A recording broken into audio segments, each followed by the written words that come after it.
Hello दोस्तों, thinking project channel में आप सभी का स्वागत है, जहां हम ज्ञानवर्धक बात करते हैं। हिंदू मैथोलॉजी के हिसाब से इस धरती को 4 युगों में बांटा गया है: सतयुग, त्रेता युग, द्वापर युग, कलयुग।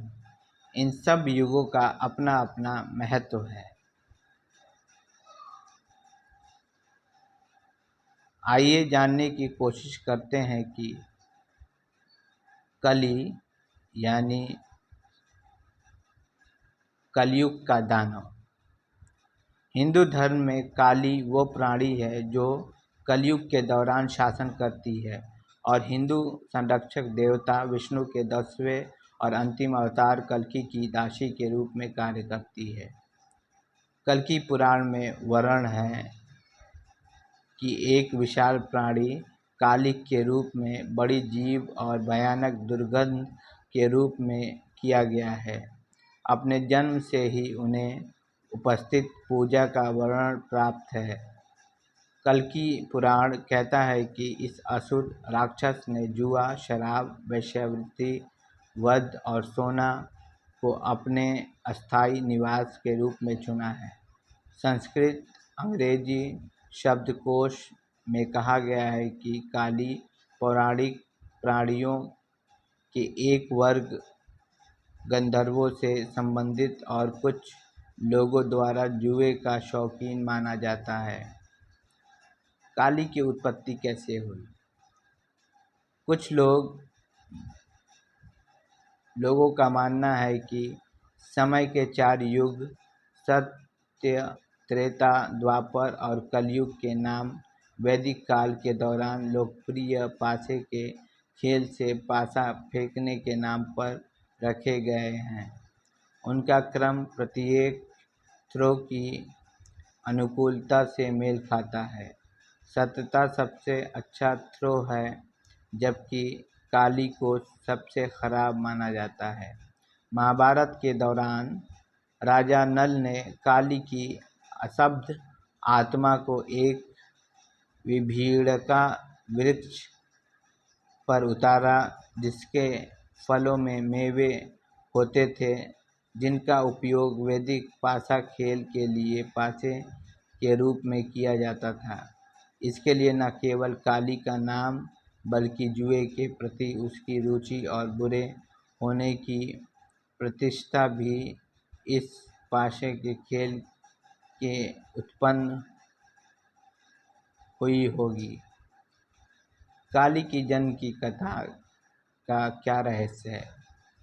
किंवदंती के कम ज्ञान माधव संस्करण के अनुसार दूध के सागर के मंथन के दौरान हलाहल नामक एक महान जहर उत्पन्न हुआ था, जिसे वायु के देवता वायु ने अपनी शक्ति को कम करने के लिए अपने हाथों से रगड़ लिया था। फिर भगवान शिव को एक छोटा सा हिस्सा दिया गया, जिसने उसका गला नीला हो गया। शेष को एक स्वर्ण पात्र में एकत्र किया गया और वायु द्वारा पचाया गया। एक स्रोत में कहा गया है कि उन्होंने वासुकी नाग का कालकूट जहर पिया था। फिर भी अन्य आमतौर पर कहते हैं कि शिव ने अकेले ही जहर पी लिया था। जहर का एक छोटा सा हिस्सा जिसे शिव ने निगल लिया था, वो काली का शरीर बन गया। इस जहर से क्रूर वस्तुएं भी आई, जैसे सांप, भेड़िए और बाघ। बाद में जब विष्णु के मोहिनी अवतार द्वारा असुर राहु का सिर काट दिया गया, तो राक्षस के सहयोगियों ने उस पर हमला किया और काली को छोड़कर सभी मारे गए। अमर और नश्वर प्राणियों के लिए शरीर पर कब्जा करने की शक्ति रखते हुए वह मनुष्य के दिलों में प्रवेश कर गया और भाग निकला। उसने अपने पास मौजूद लोगों का उपयोग करके मौलिक ग्रंथों को जानबूझकर गलत तरीके से लिखकर भ्रष्ट कर दिया, जिससे व्यापक अराजकता पैदा हुई, क्योंकि काली अदृश्य, अकल्पनीय और सभी में विद्यमान थी। गलत लिखे गए ग्रंथों से पैदा हुए अराजकता को ठीक करने का एकमात्र तरीका पवित्र ग्रंथों को पूरी तरह से नवीनीकरण करना था। इस प्रकार विष्णु पवित्र ग्रंथों, वेदों को संकलनकर्ता और पुराणों के लेखक व्यास के रूप में पृथ्वी पर अवतरित हुए। कलयुग का प्रारंभ कब से होता है? भागवत पुराण में कहा गया है कि जिस दिन और जिस क्षण अवतार कृष्ण ने इस धरती को छोड़ा, काली, जो सभी प्रकार की अधार्मिक गतिविधियों को बढ़ावा देती है, इस दुनिया में कई कलयुग का प्रारंभ है। अपनी सेनाओं के साथ दुनिया की बुराइयों के खिलाफ युद्ध छेड़ने के बाद अर्जुन के पोते सम्राट परीक्षित की नज़र राजा के भेष में एक क्षुद्र पर पड़ी, जो एक गाय और एक बैल को डंडे से मार रहा था। परीक्षित तुरंत अपने रथ को घटनास्थल पर ले गए और पवित्र गाय और उसके साथी के साथ दुर्व्यवहार करने के लिए शूद्र को गुस्से में डांटा। हालांकि यह कोई असाधारण शूद्र नहीं था और ये कोई साधारण गाय नहीं थी, क्योंकि शूद्र काली थी और गाय और बैल पृथ्वी देवी और धर्म के अवतार थे। सम्राट ने देखा कि बैल अपने एक पैर पर खड़ा था, क्योंकि अन्य तीनों पैरों को काली ने तोड़ दिया था। हिंदू धर्म में काली वो प्राणी है जो कलयुग के दौरान शासन करती है और हिंदू संरक्षक देवता विष्णु के 10वें अवतार और अंतिम अवतार कल्कि की दासी के रूप में कार्य करती है। भागवत पुराण के अनुसार एक राजा के वस्त्र पहने हुए एक रूप में किया गया है और उन्हें एक भूरी चमड़ी वाले असुर राक्षस के रूप में चित्रित किया गया है, जिसके चेहरा कुत्ते जैसा है, नुकीले दांत, नुकीले कान और लंबे घने बाल हैं। वो लाल लंगोटी और सुनहरा रंग पहने हुए है। जेवर। कल्कि की उत्पत्ति। कुछ लोगों का मानना है कि समय के 4 युग सत्य, त्रेता, द्वापर और कलयुग के नाम वैदिक काल के दौरान लोकप्रिय पासे के खेल से पासा फेंकने के नाम पर रखे हुए हैं।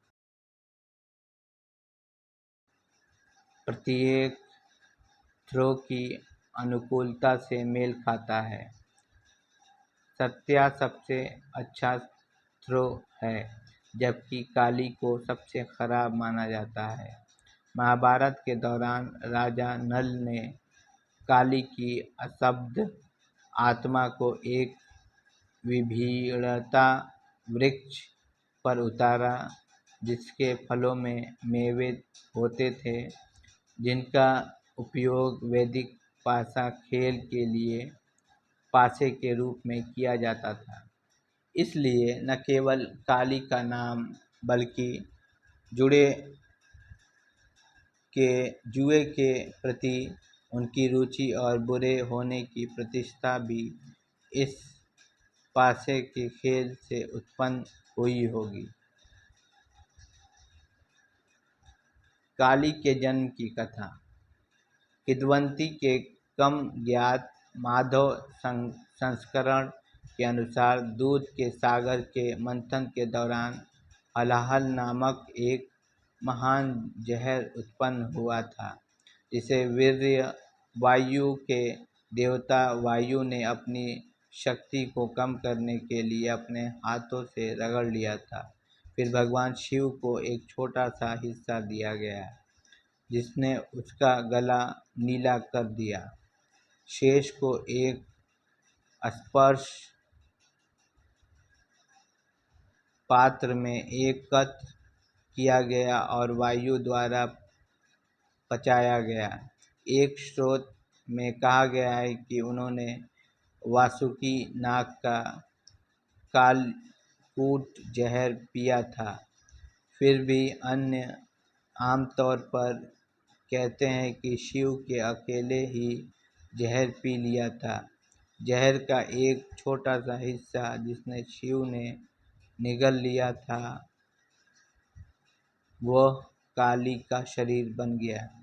इस जहर से क्रूर वस्तुएं भी आई, जैसे सांप, भेड़िए और बाघ। बाद में जब विष्णु के मोहिनी अवतार द्वारा असुर राहु का सिर काट दिया गया तो राक्षस के सहयोगियों ने उस पर हमला किया और काली को छोड़कर सभी को मार दिए। अमर और नश्वर प्राणियों के शरीर पर कब्जा करने की शक्ति रखते हुए वह मनुष्य के दिलों में प्रवेश कर गया और भाग निकला। उसने अपने पास मौजूद लोगों का उपयोग करके मौलिक ग्रंथों को जानबूझकर गलत तरीके से लिखकर भ्रष्ट कर दिया, जिसने व्यापक अराजकता पैदा हुई, क्योंकि काली अदृश्य, अकल्पनीय और सभी में विद्यमान थी। गलत लिखे हुए ग्रंथों से पैदा हुई अराजकता को ठीक करने का एकमात्र तरीका पवित्र ग्रंथों को पूरी तरह से नवीनीकरण करना था। इस प्रकार विष्णु पवित्र ग्रंथ वेदों के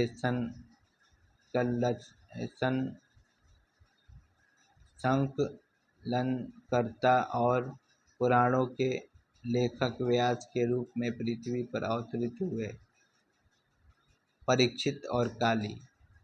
धर्म ने बताया कि उनके 4 पैर तपस्या, स्वच्छता, दया और सच्चाई का प्रतिनिधित्व करते हैं, लेकिन उनके पास खड़े होने के लिए केवल सत्य का पैर था, क्योंकि वह 3 पैर पिछले युग में काली द्वारा तोड़ दिए गए थे। काली का इरादा धर्म के शासन का समर्थन करने के लिए सभी पैरों को तोड़ने का था, ताकि वो पृथ्वी पर अपने स्वयं के अंधेरे शासन के विस्तार को प्रभावित कर सके। पृथ्वी देवी रोती रही कि वह एक बार प्रचुर थी, लेकिन जब कृष्ण स्वर्ग गए तो उसे छोड़ दिया गया और दुनिया में सारी समृद्धि चली गई। उसे डर था कि काली जैसे दुष्ट राजा पृथ्वी को बर्बाद करना जारी रखेंगे। जब परीक्षित ने काली को मारने के लिए अपनी तलवार उठाई तो शूद्र ने अपने शाही वस्त्र उतार दिए और सम्राट के चरणों में गिर पड़े। सम्राट जानता था कि काली ने अपनी बुराई के दुनिया को कलंकित किया है और इसलिए इसमें उसके लिए कोई जगह नहीं है, और उसने एक बार फिर अपनी तलवार उठाई, लेकिन काली ने फिर से हस्तक्षेप किया और सम्राट से उसकी जान बख्शने और उसे अपने साम्राज्य में रहने की जगह देने की प्रार्थना की। परीक्षित ने निर्णय लिया कि कलयुग में कली जुए के घरों में, शराबखानों में, अपवित्र जीवन जीने वाली स्त्रियों और पुरुषों में, कत्लेआम में और सोने में रहेंगे। और जब तक परीक्षित ने भारत पर शासन किया, कलयुग में कली इन 5 स्थानों की सीमा के भीतर रहे। इस कृत्य से धर्म को अपने पैर वापस पाने में मदद मिली और पृथ्वी को बहुत सारे बोझ से राहत मिली। हालांकि बाद में परीक्षित को जंगल में शिकार करने और तपस्या करने के लिए एक निष्क्रिय ऋषि पर मरा हुआ सांप फेंकने के बाद सांप के काटने से मरने का श्राप मिल गया था। सम्राट की मृत्यु के बाद काली ने जंगल की आग की तरह अन्य स्थानों पर अपना रास्ता बनाया और पूरी तरह दुनिया की लंबाई और चौड़ाई में अपनी शक्ति स्थापित की। भगवान ब्रह्मा द्वारा काली के जन्म की एक और कहानी।